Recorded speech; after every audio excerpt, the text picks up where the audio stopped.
Welcome back. ಈ ಅತುಲ್ ಸುಭಾಷ್ ಏನು ಸಾವಿನ ಪ್ರಕರಣ ಇಡೀ ದೇಶಾದ್ಯಂತ ಸದ್ದು ಮಾಡ್ತಾ ಇದ್ದ ಹಾಗೇನೆ ಪೊಲೀಸರು ಇದರ ಬೆನ್ನತ್ತುತ್ತಾರೆ, ಈ ಆರೋಪಿಗಳ ಬೆನ್ನತ್ತುತ್ತಾರೆ. ಆದ್ರೆ ಏನಾಗುತ್ತೆ, ಈ ಆತ್ಮಹತ್ಯೆ ಕೇಸ್ಗೆ ಸಾಕಷ್ಟು ಟ್ವಿಸ್ಟ್ ಸಿಗುತ್ತೆ, ಇಡೀ ದೇಶಾದ್ಯಂತ ಇದು ವೈರಲ್ ಆಗುತ್ತೆ. ಆ ಸಂದರ್ಭದಲ್ಲಿ ಅತುಲ್ನ ಅತ್ತೆ ಮತ್ತು ಭಾವ ಮನೆಯಿಂದ ಪರಾರಿ ಆಗ್ತಾರೆ. ಪೊಲೀಸರು ಹುಡ್ಕೊಂಡು ಬಂದಾಗ ಇವರಿಬ್ರು ಮನೆಯಿಂದ ಬೈಕ್ನಲ್ಲಿ ಪರಾರಿಯಾದ ದೃಶ್ಯ ಕ್ಯಾಮೆರಾದಲ್ಲಿ ಸೆರೆಯಾಗಿದೆ. ಬೆಂಗಳೂರು ಪೊಲೀಸರ ಭಯದಿಂದ ಅತ್ತೆ ಮತ್ತು ಭಾವ ಇಬ್ರು ಕೂಡ ಪರಾರಿಯಾಗಿರ್ತಕ್ಕಂಥದ್ದು. ಇವರು ಉತ್ತರ ಪ್ರದೇಶದ ಜೌನ್ಪುರ್ ಜಿಲ್ಲೆಯ ಕೊತ್ವಾಲಿಯಲ್ಲಿ ವಾಸ ಇದ್ರು. ಸೊ ಅಲ್ಲಿಂದ ಬೈಕ್ನಲ್ಲಿ ಪರಾರಿ ಆಗ್ತಾ ಇರ್ತಕ್ಕಂಥದ್ದು. ಅವರಿಗೆ ಸದ್ಯ ಎಸ್ಕೇಪ್ ಆಗಿದ್ದಾರೆ. ಬೆಂಗಳೂರು ಪೊಲೀಸರು ಅವರ ಹಿಂದೆ ಬಿದ್ದಿದ್ದಾರೆ. ಖಂಡಿತವಾಗ್ಲೂ ಅವ್ರನ್ನ ಇವರು ಹಿಡಿದು ತರೋದ್ರಲ್ಲಿ ಯಾವುದೇ ಆಶ್ಚರ್ಯ ಇಲ್ಲ ಅಂತ ಅನ್ಸುತ್ತೆ. ಆ ದೃಶ್ಯ ಕ್ಯಾಮೆರಾದಲ್ಲಿ ಸರಿಯಾಗಿರ್ತಕ್ಕಂಥದ್ದು ಸಿಕ್ಕಿದೆ. ಪೊಲೀಸರು ಬರೋ ಅಷ್ಟರಲ್ಲಿ ಇವರಿಬ್ರು ಕೂಡ ಬೈಕಲ್ಲಿ ಪರಾರಿ ಆಗ್ತಾರೆ.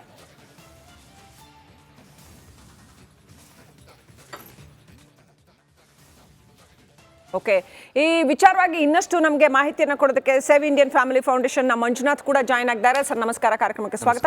ಮೀರಾ ರಾಘವೇಂದ್ರ ನಮ್ಮ ಜೊತೆ ಇದ್ದಾರೆ. 498A ಗಂಡಸರಿಗೆ ನ್ಯಾಯ ಇಲ್ವಾ ಹಾಗಾದ್ರೆ? ಅಂದ್ರೆ ಮತ್ತು ಅದನ್ನ ದುರ್ಬಳಕೆ ಮಾಡ್ಕೊಳ್ತಾ ಇರ್ತಕ್ಕಂಥದ್ದು ಮತ್ತು ದುಡ್ಡಿಗಾಗಿ ಅವರು ಆಲ್ರೆಡಿ ಕೆಲಸ ಮಾಡ್ತಾ ಇದ್ದಾರೆ, ಏಬಲ್ ವುಮನ್ ಅವರು. ಹಾಗಿದ್ದು ನೀವು ಮಗುವಿನ ಮುಖ ನೋಡ್ಬೇಕು ಅಂದ್ರೆ 30 ಲಕ್ಷ ಕೊಡಬೇಕು, ಡಿವೋರ್ಸ್ ಬೇಕಂದ್ರೆ 3 ಕೋಟಿ ಕೊಡಬೇಕು ಅಂತಾರೆ.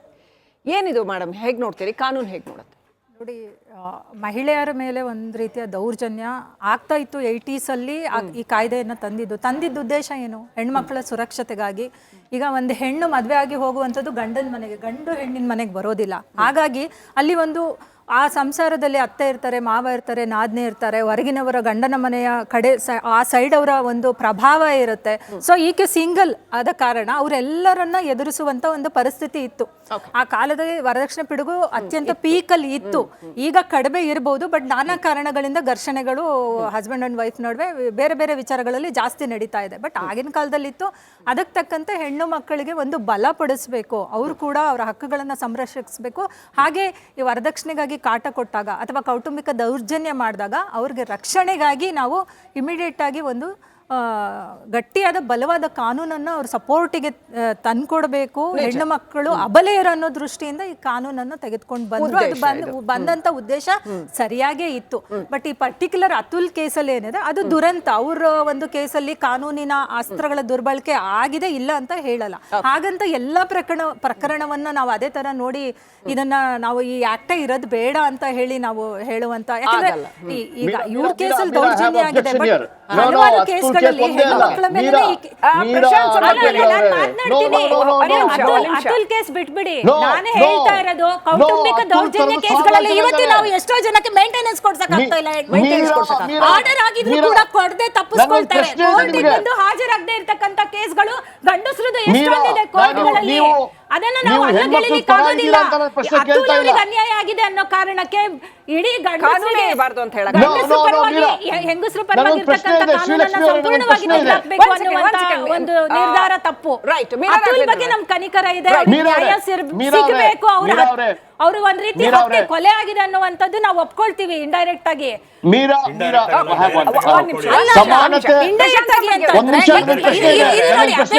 ಸೂಸೈಡ್ ನಾಟ್ ಎ ಮರ್ಡರ್, ಓಕೆನಾ? ಅಬೇಟ್ಮೆಂಟ್ ಆಫ್ ಸೂಸೈಡ್ ಟೆಂಡರ್ ಆಗಿರ್ತಕ್ಕಂಥದ್ದು. ಹೌದಾ? ಆತ್ಮಹತ್ಯೆಗೆ ಕಾರಣವಾದ್ರು, ಆತ್ಮಹತ್ಯೆಗೆ ಒಪ್ಕೊಳ್ಳಲ್ಲ. ನೋಡಿ, ಅದನ್ನು ಒಪ್ಕೊಳ್ಳಲ್ಲ. ಅತುಲ್ ವಿಚಾರದಲ್ಲಿ ಅನ್ಯಾಯ ಆಗಿದೆ, ದೌರ್ಜನ್ಯ ಆಗಿದೆ, ಅದರ ಬಗ್ಗೆ ನಮ್ ಕನಿಕರ ಇದೆ. ಅದು ಕಾನೂನು ಕೂಡ ಮಿಸ್ಯೂಸ್ ಆಗ್ತಾ ಇದೆ, ದುರ್ಬಳಕೆ ಆಗ್ತಿದೆ, ಅದನ್ನ ನಾನು ಒಪ್ಕೊಳ್ತೀನಿ. ಆದ್ರೆ ಕಾಯ್ದೆ ತಂದಿರ್ತಕ್ಕಂಥದ್ದು, ಕೋರ್ಟ್ಗೆ ಬುದ್ಧಿ ಇಲ್ಲದೆ ಕಾಯ್ದೆ ತಂದಿರ್ತಕ್ಕಂಥದ್ದು, ಸರ್ಕಾರಗಳಿಗೆ ತಲೆ ಇಲ್ಲದೆ ಕಾನೂನನ್ನ ತೆಗೆದುಕೊಂಡು ಬರ್ತಾರ. ಹೆಣ್ಣು ಮಕ್ಕಳ ರಕ್ಷಣೆಗಾಗಿ ಕಾನೂನನ್ನ ತೆಗೆದುಕೊಂಡು ಬಂದಿರ್ತಕ್ಕಂಥದ್ದು. ಇವತ್ತು ಫ್ಯಾಮಿಲಿ ಕೋರ್ಟ್ಗಳಲ್ಲಿ ಹೇಳ್ತೀನಿ ಮೇಡಮ್, ನನ್ನ ಅನುಭವ ಬಂದಿರ್ತಕ್ಕಂಥದ್ದು, ಫ್ಯಾಮಿಲಿ ಕೋರ್ಟ್ಗಳಲ್ಲಿ ಕೇಸ್ ಹಾಕಿದಂತ ಸಂದರ್ಭಗಳಲ್ಲಿ ಗಂಡಸರು ಆ ಕೋರ್ಟ್ ಕೇಸ್ಗೆ ಹಾಜರಾಗದೆ ತಪ್ಪಿಸ್ಕೊಂಡು ವಕೀಲರು ಮುಖಾಂತರ ಅವರು ಮೇಂಟೆನೆನ್ಸ್ ಕೊಡೋದನ್ನು ತಪ್ಪಿಸ್ಕೊಂಡು ಅವ್ರು ಕೂಡ ಕಾನೂನಿನ ಅಸ್ತ್ರವನ್ನ ಬಳಕೆ ಮಾಡ್ಕೊಳ್ತಾ ಇದ್ದಾರೆ. ಎಷ್ಟೋ ಜನ ನಾವು ಗಂಡನ್ನ ತೆಗೆದುಕೊಂಡು ಬಂದು ಹೆಂಡತಿ ಮುಂದೆ ಕೇಸ್ಗಳಲ್ಲಿ ನಿಲ್ಸಕ್ ಕೂಡ ಆಗ್ತಾ ಇಲ್ಲ. Right. ಕೋರ್ಟ್ಗಳಲ್ಲಿ Very ಕೇಸ್ಗಳನ್ನ quickly, ವಕೀಲರು ಪ್ರಶಾಂತ್ ನಡೆಸ್ಕೊಂಡು ಬರ್ಗೆ, very ಹೋಗುವಂತ quickly. ವಿಚಾರಗಳನ್ನ Yes, ನಾವು ಸಾಕಷ್ಟು ಮೀರಾ ರಾಘವೇಂದ್ರ ನೋಡಿದ್ದೀವಿ. quickly, Prashant Barge, quickly. ಒಂದ್ ನಿಮಿಷ. ಅದಕ್ಕೆ ಮೀರಾ, ನನಗೊಂದು ಪ್ರಶ್ನೆ ಇದೆ. ನೀವು ಒಂದ್ ನಿಮಿಷ. ಕಾಯ್ದೆ ಮೇಲೆ ನೀವು ಅಲಿಗೇಷನ್ Right. ಕಾಯ್ದೆ ತಪ್ಪಲ್ಲ, ಆದ್ರೆ ಈ ಪ್ರಕರಣ ಡಿಲೇ ಪ್ರೊಸೀಡಿಂಗ್ಸ್ ಬಗ್ಗೆ ಮಾತಾಡಿ. ಪ್ರಶಾಂತ್ ಬರ್ಗೆ, ಒಂದ್ ನಿಮಿಷ. ಮೀರಾ ಮೇಡಮ್, ಒಂದ್ ನಿಮಿಷ. ಪ್ರಶಾಂತ್ ಬರ್ಗೆ ಅವರೇ, ನೋಡಿ, ಮೀರಾ ಅವ್ರಿಗೆ ನನಗೆ 2 ಪ್ರಶ್ನೆ ಇದೆ. ನಾನು ಗಂಡಾಗಿ ನನ್ನ ಮೇಲೆ ಮನೆಯಲ್ಲಿ ಕಿರುಕುಳ ಆಗಿದ್ರೆ, ಡೊಮೆಸ್ಟಿಕ್ ವೈಲೆನ್ಸ್ ಆಗಿದ್ರೆ, ಮೀರಾ ಅವ್ರು ನನಗೆ ವಕಾಲತ್ ಬಂದು ಕೇಸ್ ಹಾಕ್ತಾರಾ? ನನಗೆ ಆಫೀಸ್ ಅಲ್ಲಿ ನನ್ನ ಬಾಸು, ಹೆಣ್ಣು ಬಾಸು ನನಗೆ ಸೆಕ್ಷುಯಲ್ ಹರಾಸ್ಮೆಂಟ್ ಆಗಿದ್ರೆ ಮೀರಾ ಅವ್ರು ಬಂದು ವಕಾಲತ್ ಹಾಕ್ತಾರಾ? ಈಕ್ವಾಲಿಟಿ ಬಗ್ಗೆ ಮಾತಾಡ್ತಾ ಇದ್ದೀರಾ, ಸಮಾನತೆ ಬಗ್ಗೆ ಮಾತಾಡ್ತಾ ಇದ್ದೀರಾ, ಆ ಸಮಾನತೆಯ ಕಾನೂನು ಇದೆಯಾ ಅನ್ನುವ ಪ್ರಶ್ನೆ ನನಗಿದೆ. ವಕೀಲರಲ್ಲಿ ಒಂದು ಗುಂಪು, ನಾನು ಮೀರಾ ಅವ್ರನ್ನ ಟಾರ್ಗೆಟ್ ಮಾಡ್ತಾ ಇಲ್ಲ, ಒಂದು ಗುಂಪು ಇದನ್ನ ಪ್ಯಾಕೇಜ್ ಆಗಿ ತಗೊಂಡಿದೆ. ಒಂದು sexual harassment case, POCSO case, 498 case, ಎಲ್ಲ ಕೇಸನ್ನ ಪ್ಯಾಕೇಜ್ ಮಾಡಿ ಆಲಿಮನಿಯಲ್ಲಿ 15-20% ತಗೋವ ಒಂದು ಗುಂಪು, ವಕೀಲರ ಗುಂಪಿಗೆ ನನ್ನ ಧಿಕ್ಕಾರ ಇದೆ. ಈ ವಕೀಲರ ಗುಂಪಿಂದ ಈಗ ಗಂಡಸರಿಗೆ ತೊಂದರೆ ಆಗ್ತಾ ಇರೋದು ನನ್ನ ಒಂದು ಆಪಾದನೆ ಇದೆ. ಓಕೆ ಬಟ್ ನಮ್ ಜೊತೆ ಆ ಹೋರಾಟಗಾರ್ತಿ ರೂಪಾ ಅಯ್ಯರ್ ಇದ್ದಾರೆ. ರೂಪಾ ಅಯ್ಯರ್ ಅವ್ರಿಗೆ ನಾನು ಬೇಸಿಕ್ ಪ್ರಶ್ನೆ, ರೂಪಾ ಅಯ್ಯರ್ ಅವರೇ, ಇಂಡಿಯನ್ ಫ್ಯಾಮಿಲಿ ಸಿಸ್ಟಮ್ ಅಲ್ಲಿ ಇದೆಲ್ಲ ಬರಬಾರ್ದು ಇಷ್ಟೆಲ್ಲ. ಈಗ ಆಯ್ತು, ಆಗೋದೇ ಇಲ್ಲ, ಡಿವೋರ್ಸ್ ತಗೊಳ್ಳಿಪ್ಪ, ಏನೋ ಒಂದ್ ಮಾಡ್ಕೊಳ್ಳಿ, ಶಾಂತವಾಗಿ ಎಲ್ಲರೂ ಆರಾಮಾಗಿ ಬದುಕಿ. ಯಾಕಂದ್ರೆ ಅಲ್ಲಿ 2 ಮಕ್ಕಳಿದಾವೆ. ಆ ಮಗುವಿನ ಭವಿಷ್ಯದ ದೃಷ್ಟಿಯಿಂದ ಏನು what best we can do ಮಾಡ್ಬೇಕಲ್ವಾ?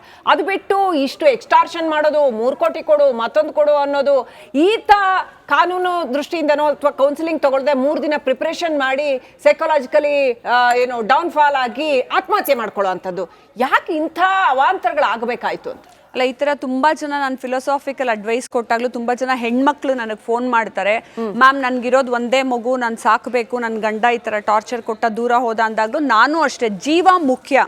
ಆಮೇಲೆ ಏನ್ ಗೊತ್ತಾ, ಅದು ಹುಡುಗ ಹುಡುಗಿ ಅನ್ನೋದು ಮುಖ್ಯ ಅಲ್ಲ. ನಾನು ಹುಡುಗಿಯರಿಗೆ ಬುದ್ಧಿ ಹೇಳ್ತೀನಿ, ಯಾಕೆ ನಿನ್ ಕೈಕಾಲ್ ಗಟ್ಟಿ ಇದೆ ಅಲ್ವಾ, ನೀನ್ ಅಂಗವಿಕಲೆ ಅಲ್ಲ ಅಲ್ವಾ, ಯಾಕೆ ನಿನ್ ಗಂಡನ್ ದುಡ್ಡು ಬೇಕು ನಿನ್ ಮಗು ಸಾಕಕ್ಕೆ? ನಮ್ಮಮ್ಮ ನಮ್ಮಪ್ಪ ಸತ್ತೋದಾಗ 3 ಜನ ಮಕ್ಳನ್ನ ಸಾಕಿದ್ರು. ಹಂಗಂತ ಇನ್ನೊಬ್ರ ಹತ್ರ ಹೋಗಿ ದುಡ್ಡು ಕಿತ್ಕೊಂಡೇ ನಾನ್ ಪ್ಲಾನ್ ಮಾಡಿ ನನ್ ಮಗುನ್ ಸಾಕಬೇಕು ಅಂದ್ರೆ ಮಗು ಮಾಡ್ಕೊಂಡಿದ್ದೆ ತಪ್ಪು.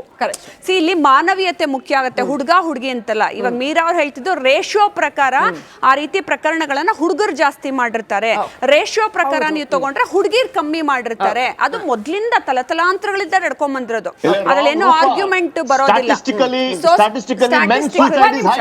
ಯಾಕೆ ಅಂದ್ರೆ ಫಿಸಿಕಲಿ ಕೂಡ ಅವ್ರು ಸ್ಟ್ರಾಂಗ್ ಆಗಿರ್ತಾರೆ. ಈಗ ನಮ್ಮೇಲೆ ಎಷ್ಟೋ ಜನರಿಗೆ ಮನೆಯಲ್ಲಿ ಡೊಮೆಸ್ಟಿಕ್ ವೈಲೆನ್ಸ್ ಅದ ಕೈಯೆಲ್ಲ ನುಲ್ಸ್ಬಿಟ್ಟು ನಮ್ಮನ್ನ ತಳ್ಳಿಬಿಡ್ತಾರೆ. ಅದೇ ನಾನೊಬ್ಬ ಹುಡುಗನ್ ನಂಗೆ ಮಾಡಕ್ ಆಗಲ್ಲ.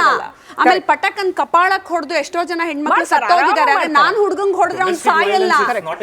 ಐನೋ ಸರ್, ಅದನ್ನೇ ನಾವ್ ಹೇಳ್ತಾ ಇದ್ರೆ ಅತುಲ್ ವಿಚಾರದಲ್ಲಿ ಆಗಿರೋದು ನಿಜವಾಗ್ಲೂ ತಪ್ಪು. ಯಾಕೆ ಗೊತ್ತಾ, ಆದ್ರೆ ಅವ್ರು ಅಷ್ಟು ಸೂಕ್ಷ್ಮವಾಗಿ ಮನನೊಂದು ಸುಸೈಡ್ ಮಾಡ್ಕೊಳ್ಳೋದು. ಇವಾಗ ಕಮಿಷನರ್ ಆಫೀಸ್ ಅಲ್ಲಿ ನಾ ಕೂತ ತುಂಬಾ ಕೇಸ್ಗಳು ಆ ರೀತಿ ಬಂತು.